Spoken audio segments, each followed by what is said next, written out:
ওটিটির কল্যাণে যে কয়েকজন গুণী অভিনেতা এবং অভিনেত্রীদের আমরা নতুন করে আবারও অভিনয়ে নিয়মিতভাবে ফিরে পেয়েছি, তাদের মধ্যে অন্যতম একটি নাম নাজিয়া হক অর্ষা।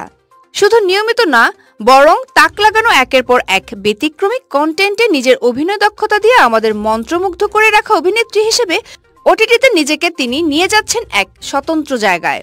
টেলিভিশনে অর্ষা প্রতিভাময়ী অভিনেত্রী হিসেবে প্রথম নজরে আসেন বাংলা সাহিত্যের অন্যতম আলোচিত এবং জনপ্রিয় ঔপন্যাসিক সমরেশ মজুমদারের বিখ্যাত উপন্যাস সাতকাহন অবলম্বনে নির্মিত ধারাবাহিক সাতকাহনে তরুণী দীপাবলির চরিত্রে অভিনয় করে।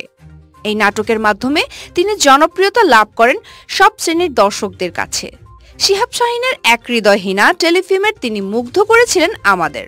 শিহাব শাহীনের পরিচালনায় দ্বিতীয় কৈশোর, এরপরে 2020 সালে রিলিজ পাওয়া বুমেরাং অর্ষাকে আলোচনায় এনেছে। বঙ্গ বব সিজন 1-এ মিস্টার কে নামের একটি ভিন্নধর্মী টেলিফিল্মে তার অভিনয় দর্শকদের প্রশংসা কুড়িয়েছিল।